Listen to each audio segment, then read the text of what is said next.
I think we can go ahead and get started. It looks like we have about 45 people online now. And so welcome everyone. Most folks here are probably familiar with Redox products. For those that aren't, Redox is a bionutrient company that specializes in sustainable carbon-based plant available nutrition products. My name's Andy Dolph, and I'm an agronomist for Redox based up here in the Pacific Northwest. And I work with a distributor here based in Yakima, Washington, called GS Long, who is primarily focused on tree fruit production.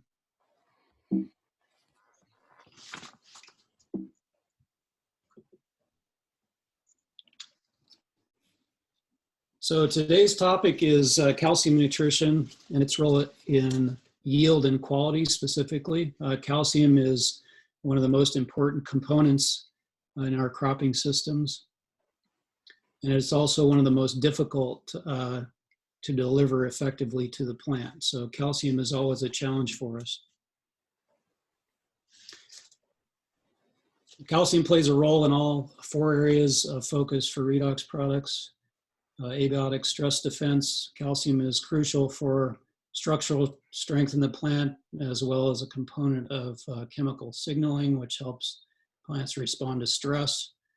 Calcium is essential for root growth and development, as well as a component of soil health, as it promotes healthy air-water relations.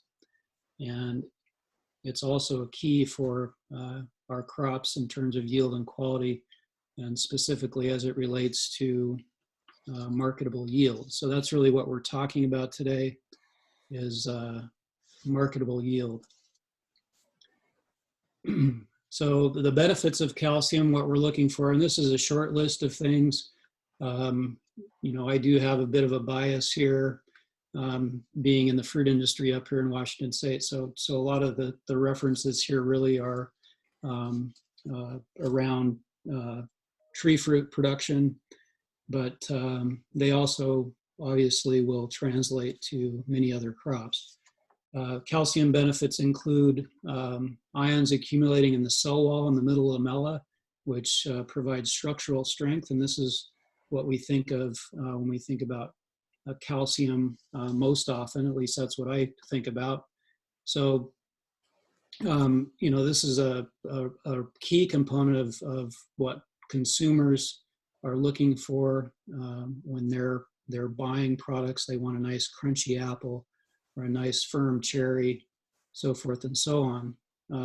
This calcium nutrition is also really important for the ability of the product to withstand the harvest procedure, as well as post-harvest processing as well. Calcium also increases the temperature required to make the cell membrane fluid, which imparts heat stress tolerance, not only in the fruit or the cash crop, but also in the plant itself. It allows the plant to continue to operate even under high temperature stress conditions.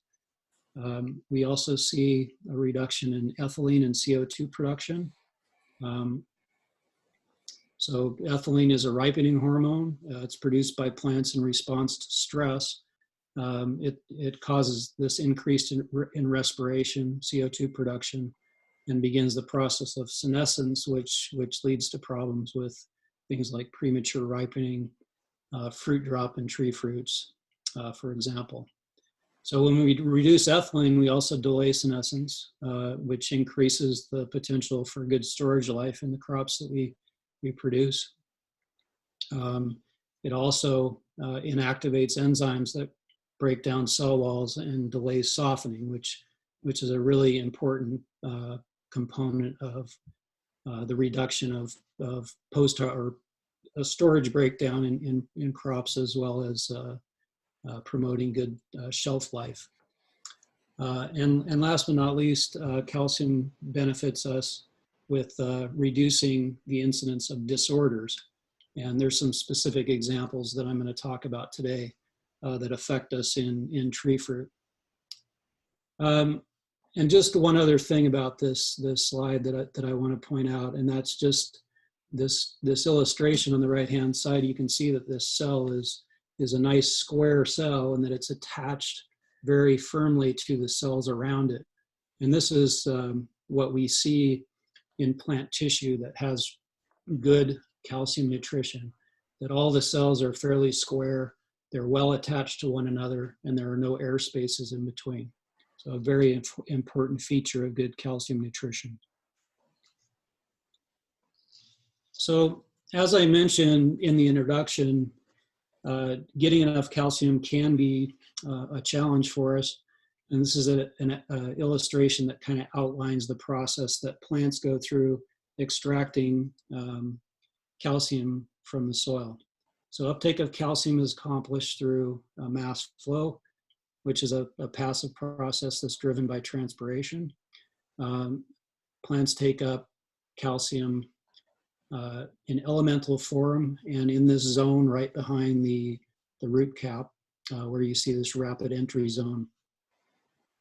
So ionic calcium is either attached to a soil colloid, as depicted over here on the right-hand side, or it can be combined with an anion in the soil like a phosphate or a sulfate. Calcium ions are released from colloids when the plant exudes organic acid. So you see this ion exchange taking place up here, or by mineralization from soil biota. And all of this is dependent on soil temperature, soil health, water relations, active plant growth, activity, etc. So, and even under the best of circumstances, really, it's difficult for crops to extract enough native soil calcium or from traditional soil amendments to keep pace with what we would like to have for our expectations for yield and quality. And this is especially true when we are boosting plant growth aggressively with nitrogen inputs. So Redox has developed some unique technology, nutrition products that help improve uptake efficiency and really bypass this complicated soil chemistry problem. They're called Mainstay Calcium and Mainstay SI. Both products are labeled for application on the soil and as a foliar amendment. And I'm going to talk about each of them individually here. And I just want to note here that the label on the left, I'm going to talk about Mainstay Calcium first. This is our conventional label. And this is the label for the organic product. So slight difference, but what you see on the organic label is this circle next to the name with the X in it. And over on the top left corner, it says for organic farming. So Mainstay Calcium is derived from calcium carbonate. You can see that here on the label. The raw product is subjected to a chemical reaction which results in the encapsulation of the calcium ion in a carbon-based surfactant. And this is really what makes this product unique compared to other products on the market. And it's also what makes it highly plant available. So when you think about this technology, think of it as transpirational calcium. So in other words, all that's required for the plant to take it up is adequate soil moisture and transpiration in an actively growing plant. And that's depicted here in this picture. Calcium ions just going from the soil solution into the plant or into the root versus these other calcium molecules here, calcium phosphate, calcium sulfate, and a calcium ion that's adsorbed onto a colloid here. So I have some examples of Mainstay Calcium in action here. I have 3 examples. I'm going to start with this one on cucumber. This was a trial done in a greenhouse with radio-labeled calcium. It was done by a scientist named Juan Pena at the extension facility down in Irapuato, Mexico.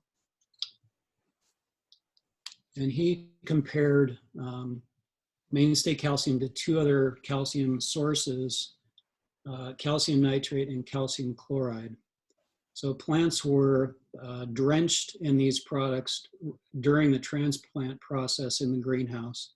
And then they were measured over a 3-week period to analyze the amount of calcium that was actually in the plant tissue. The mainstay calcium was assimilated 2.2 to 3.5 times more efficiently than the comparison products. So this is a very nice illustration of what, talking about this as a transpirational product. So it goes into the plant easily with the transpiration stream. The next example, and Danny, you may have some comments on this, but this is one done on strawberries, conducted down in Ventura County, California. And the goal was specifically to highlight the uptake efficiency of redox calcium products compared to traditional inputs. So the trial actually intentionally reduced applied fertility units by 58% and calcium units by 88%. The traditional products were a combination of calcium thiosulfate, which is a very popular product here in Washington State as well, calcium nitrate, and also a chelated calcium product. So they're looking at marketable yield, comparative yield, and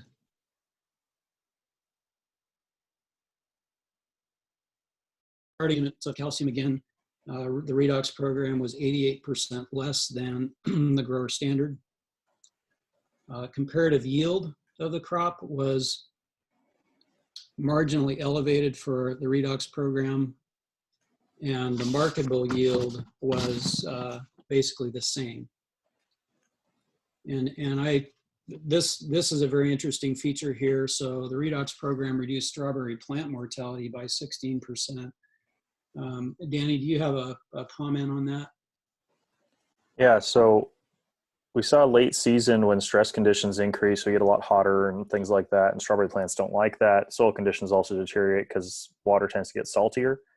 And we saw that the plants just stood up better to those adverse conditions going late. This trend continued, and eventually there was massive mortality in the field, and that was a known factor for that field. When we started this trial, that late season, the pathogen pressure is very high. So it was to some extent designed, but also quantified purposefully. So, yeah. Cool. And this is really where the rubber meets the road for the grower. The Redox program increased the average per acre return by a little over $2,200. So a pretty nice ROI on that program. So the third example for mainstay calcium is from Washington State here, and I'm sure most of you are familiar with the Honeycrisp apple, but in the last 7 or 8 years, Honeycrisp has become really very popular among consumers, and of course, growers here have responded to that. We have lots of acres of Honeycrisp in the ground. And it's also been very lucrative for growers, but this apples has a lot of challenges on the growing side. So while we've had challenges with calcium nutrition in apples forever, with essentially every cultivar that we grow, this one is unique. It does an incredibly poor job of partitioning calcium to the fruit, which results in a high rate of cullage, primarily due to this internal disorder called bitter pit. And this happens both in the field, and we also see it post-storage. So, apples in Washington State, most of them, some get marketed early, but the bulk of them end up in a controlled atmosphere storage regimen. And so, apples that you're eating this time of year had been produced back in 2019. So we have apples that stay in storage for up to 12 months. So what you see here on the left, that's bitter pit, and then on the right, a photograph of kind of what happens during the harvest process. 10 to 15% of this grower's crop ends up on the ground. He's just made one pass through the orchard at this point. You can see that there's still fruit on the tree, so he's picked a portion of the crop. These are, somewhere in the neighborhood of $500 a bin. He's leaving 10% of the crop in the field. With a 100 bin crop, it's a pretty substantial crop loss. So there's a lot of interest in trying to solve this problem. Such as it is, the distributor we have, GS Long here in Washington, Maine State Calcium happens to be the largest selling product. And this is a good part of the reason for that. We did some trials last year that we wanted to document some of the benefits of Maine State Calcium and kind of put that on paper. And so we did a series of grower trials using Maine State Calcium on Honeycrisp. And we followed this model of how calcium uptake in fruit is understood. Basically, uptake potential is high as the fruitlets begin to develop immediately following bloom. At this time, they're actively transpiring like leaves, which draws the calcium to them through the xylem, as depicted here in this absorption phase. After 6 weeks, the apples have formed a waxy cuticle, and stomates have turned into lenticels, and we see this uptake really drop off during the dilution phase out through the summer. So our interest really is to do focused applications on the soil early here, where this uptake curve is very steep. So we did 3 applications during the cell division phase, and then we followed by light applications over the course of the summer during the dilution phase. And so this is actually something that is a consideration for mini cropping systems, where we're really trying to focus on getting that calcium around all of the cells during cell division. It's a really important feature of really being successful with calcium nutrition. So this is the outcome. Maine State Calcium treatments increased average cortex calcium content by 21% when added to the grower standard foliar program. So typically growers will use foliar calcium. In this case, we just added soil applications to complement that. The samples were analyzed by taking the skin of the fruit off, taking the core out, and just looking at cortex calcium content. So we also had a nice corresponding reduction in bitter pit incidence as a result of the applications of Maine State Calcium, and the average was 58%. This is what the fruit looked like when we were analyzing bitter pit. So this was done after 30 days in a warm room storage, and as you can see here on the right-hand side, this fruit in the foreground is bitter pitted fruit in the grower standard section. So this grower would have picked fruit. This was all picked as clean fruit and then put in warm room storage. So the grower would have done the same with his crop. And then when it came out of storage, he would have lost almost 50% of the crop due to this problem. Whereas obviously the Maine State Calcium treated has much less bitter pit. So this is a very nice benefit. In addition to that, in the field, as you can see on the left, the grower standard Maine State Calcium, this is one of the blocks that was split.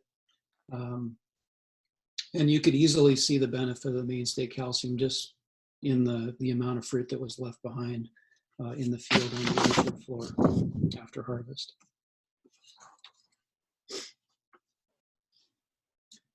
So at this point, I wanted to see if there are any questions. Are there any questions, comments on Maine State Calcium? Also, if anybody has any experiences that they'd like to share about what they've seen with Maine State Calcium, that would be something we'd be interested in as well.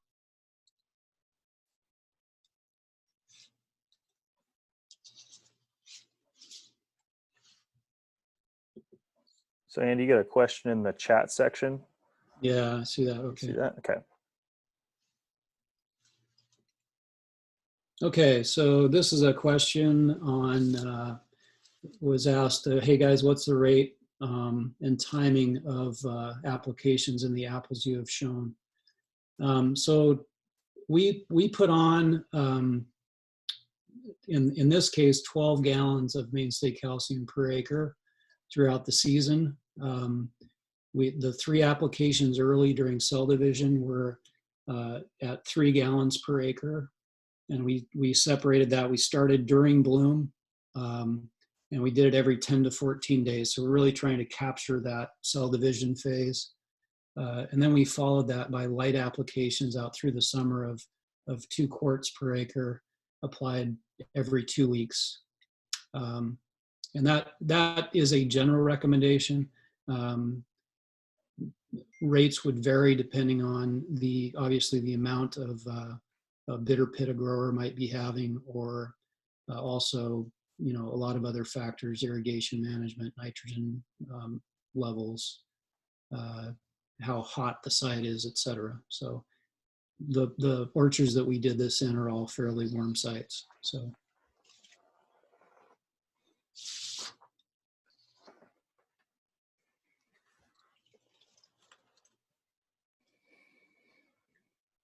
A couple other questions. In the fertigation program, were changes made to potassium or magnesium inputs? That's a great question. The answer in this case was no. We were just focused on applying calcium, but we do see a nice change in the ratios of calcium to potassium and magnesium in the plant tissue. So when we did the tissue analysis, those ratios were much more in line with what we would like to see for mineral content in the fruit. So we're able to affect that ratio quite well. Typically, growers in Washington State on Honeycrisp apples are really avoiding inputs of magnesium and potassium, potassium in particular. So another question from Trent: do you have any grower demos with these products? And the answer to that is yes, we do. We have several grower demos going out this year in Washington State, and this is something that we're being asked to do. We're interested in promoting grower demos for people who are interested in kind of taking a look at mainstay calcium and learning how it might help in their cropping systems. So by all means, if this is something that you're interested in, be sure to get a hold of your Redox rep in your area. And certainly here at the end of the presentation, you're welcome to contact me or contact Redox directly. So another question, maybe John, do you want to take a look at that one? Can you see it? Let me have a look here. It says, can you quickly please explain how it's possible for the calcium not to have an electrical charge? Certainly, that's a fair question. Ionic calcium in its plant available form has a divalent or 2 positive charge. Of course, that can never change. What we can do, however, is we can satisfy that charge by reaction with a surfactant, which is we call our microencapsulation technology. What that does is protects the calcium from undesirable reactions, so we can move it through the soil, through the root membrane, through the leaf stomata, and get it into the plant very efficiently. So excellent question, and no, you can't negate the electrical charge. You can just protect it.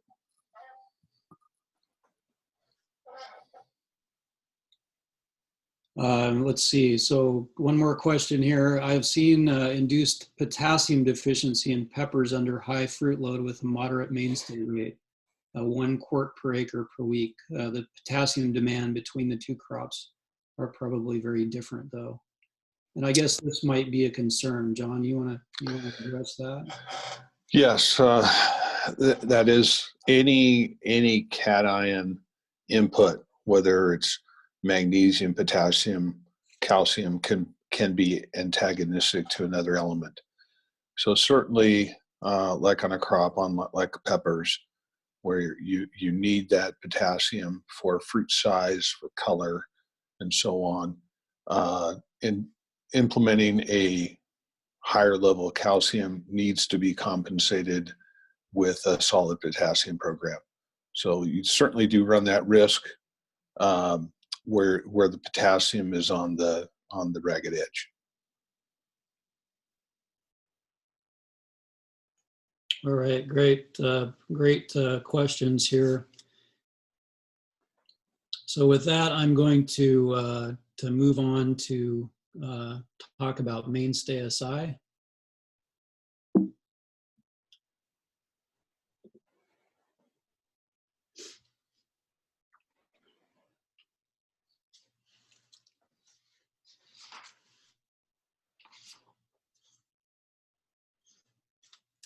So this label is the organic label as well. I just wanted to point that out.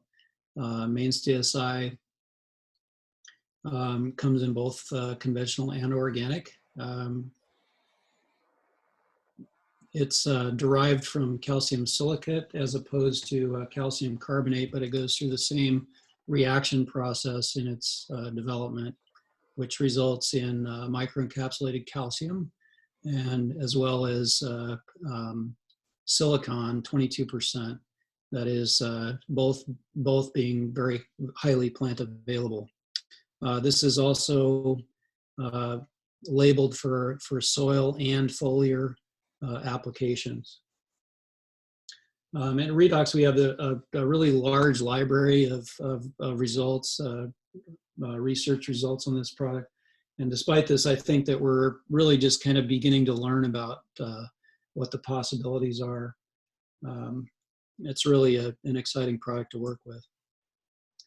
So we already touched on the benefits that we get from good calcium nutrition. And of course, this can be achieved with mainstay SI as well. In addition to that, we're interested in what role silicon plays along with the calcium. And so what we see is that silicon ions accumulate in the cell wall matrix, and this really complements the advantages that the calcium brings to the plant structure. So what really happens is we were talking about how the cells are square and really firmly attached to one another. So silicon really actually increases that dynamic.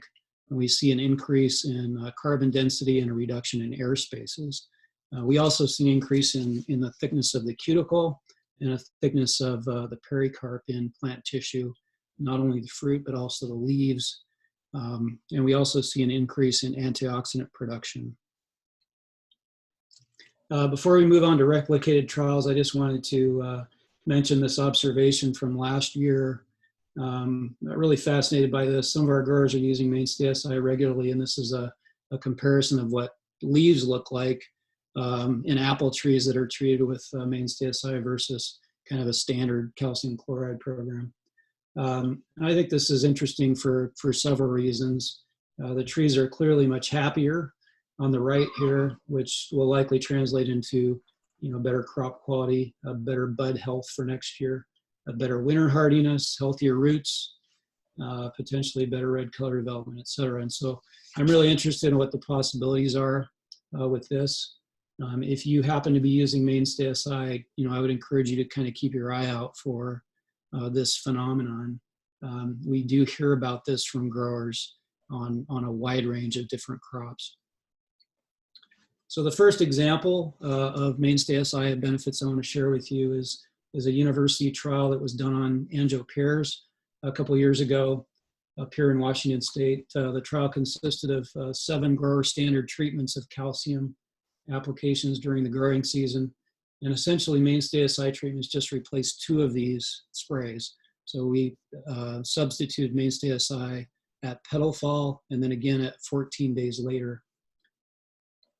And this is what the result is.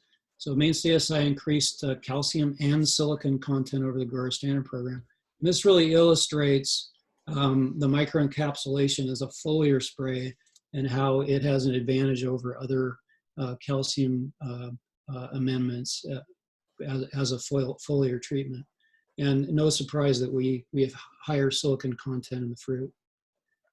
What really matters to the grower in this case is that we were able to reduce internal cork spot dramatically after 90 days in storage. So internal cork spot, if you're not familiar, is similar in a way to bitter pit.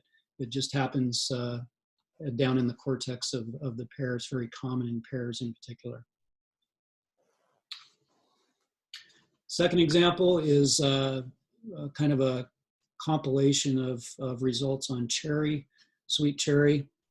This was conducted by Drew Hubbard, who's a PhD candidate at Oregon State University on sweet cherries in the Yakima Valley. So three things we're looking at here: stem pull force, surface pitting, and fruit firmness. Stem pull force is an important feature in handling cherries post-harvest. The equipment, the packing equipment that they run cherries across will often remove stems if they're not tightly attached to the cherry, and so you end up with stemless cherries in the box, which is undesirable. So stem pull force is an important factor. Surface pitting is consumer perception, as is fruit firmness. So Mainstay SI, two treatments of Mainstay SI, treatment 1, treatment 2. Treatment 1 was 2 quarts twice versus 1 quart twice in treatment 2, compared to a grower standard calcium citrate treatment. And we see a nice significant benefit in stem pull force here. The incidence and severity of surface pitting. 3 measures here: slight, moderate, and heavy surface pitting. This is comparing Mainstay SI to 2 different anti-transparent products and an untreated control. And as you can see, Mainstay SI had only slight pitting compared to the other 3 treatments. Average fruit firmness across a range of sizes here. All treatments with Mainstay SI were significantly firmer than the untreated control. So very nice benefits across the board on sweet cherry. And the last example I have here is a trial that was done down in California, and I'm going to pass the mic over to Dr. Danny Klitich to talk about this one. Thanks, Andy. So I'm Dr. Danny Klitich. I'm based down in the coastal region of California. And I will talk to you about this fun trial that we did a couple years back. Andy, can you hit the next slide for me? So this was done by an in-house research group, the big berry grower in the area, and they looked at Mainstay SI compared just on top of a grower standard program.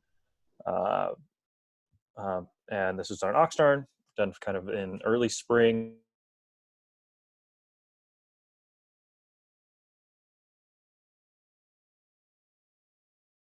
There we go. So application rate, we did a ½ gallon per acre every 14 days or so. When it rains, water doesn't run, so it got a ½ gallon every couple of weeks or so. It was pretty rainy that year, which was actually nice for looking at fruit quality issues, because rain makes a lot of fruit quality issues. So looked at total yield, marketable yield, and reason that things got culled out. So the percent change in total yield was, we had about a 7% bump in total yield over the grower standard. And then when we factor in kind of how much of that was marketable, we saw an 11% bump in yield. This is measured in pounds per acre. So a pretty marketable change in marketable yield. So very, very persuasive results there. Go ahead, Andy, hit the next slide. And we just talked about that. So let's hit the next slide again. And Yeah, so they kept track of why everything got culled out. So the mainstay SI had a lower cull rate overall. We did see that of the percentage of fruit that were culled, we had slightly more small fruit that were culled out. However, the more interesting portion is on the next slide. Kind of for the minor reasons of things that were culled. Some of these can be quite extreme in many cases. We saw that zero bronzing showed up, and then across the board we saw kind of lower percentages of the other cull reasons. Albino showed a pretty marked difference, which can be a major issue as well. So that was of interest, of large interest. So we run mainstay SI pretty consistently as an increase in fruit quality as a foliar product, as well as it goes out consistently as a soil applied product as well in many situations. Half a gallon rate in the soil, or usually a quart foliar applied. It's pretty standard with every fungicide application in strawberries. So yeah, I think that's the last slide on this set, right, Andy? Awesome. Yeah, I think it is. Yep. Okay. All right. Any questions at this point from anyone on mainstay SI or anything else? While those questions roll in, I did want to comment on the mainstay calcium, on the kind of the culling that you guys see, and we've seen similar results on avocados with the fruit staying on the tree better, where we can see pretty dramatic improvements in crop just retention by reducing stress and keeping avocados on the tree. And we really have seen the best results from that, targeting that early bloom, or that late bloom and early fruit development timing. Really been a critical timing, because we've tried it other times late in the season trying to help, and it doesn't have nearly the impact as that critical early fruit development stage. So we are interested in following that. One of the issues that we have with Honeycrisp is that we do have kind of premature abscission layer formation that takes place. The outer shell of the tree will ripen a little sooner. Typically there's some fruit that's out there in the sun, gets more sun exposure than other pieces of fruit on the tree, and it kind of starts that ethylene ball rolling. And so we do see fruit loosen up and start to drop, which is not just unfortunate for the apple that falls off, but often they will kind of pick off 2 or 3 more apples as they pass down through the tree canopy. And so we actually see, a lot of bruising on the fruit because of that. So it's of interest to us to kind of track that. And we do have data on mainstay SI actually in citrus, I believe. John, is that right? On fruit drop. Yes, that's correct. Yeah, really, really nice increases in fruit retention on citrus trees in Florida. Yeah.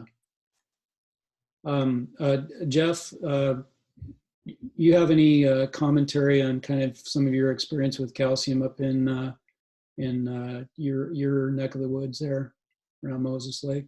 Yeah, we're seeing the same results you are, just kind of on our row crops up here.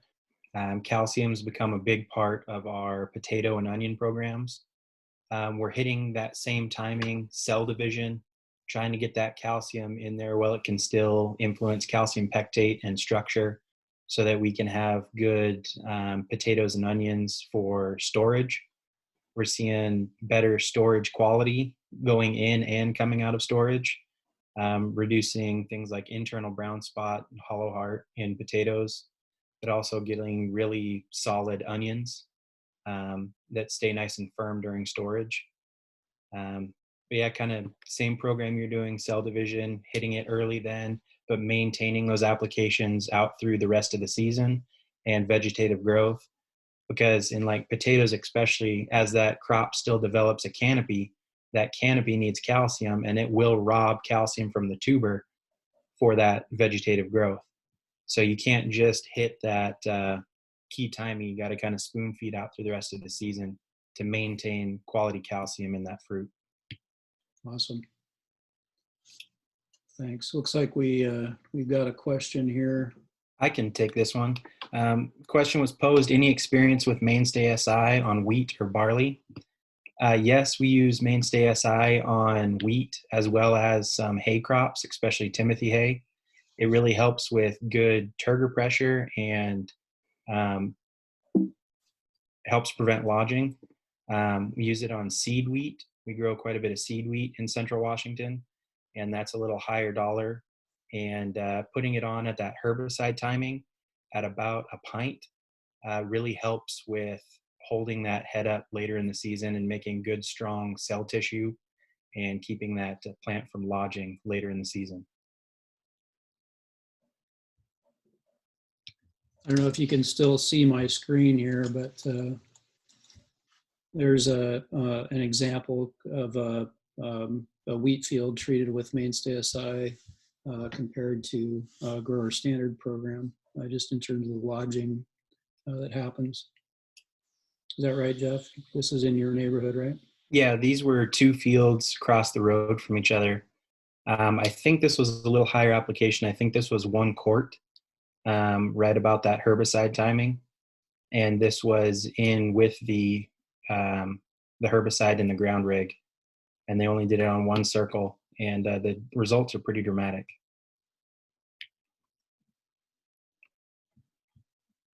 Nice. Any more questions? Oh, there's another one. Asking if pivot applications will be efficient. Yes, we have done pivot applications of the same thing. In my opinion, I think you get a little quicker response out of some of our products if you go in the lower volume ground rig, especially if you're doing something like die cap. But for the calciums going through the pivot or the sprayer, I see the same efficacy.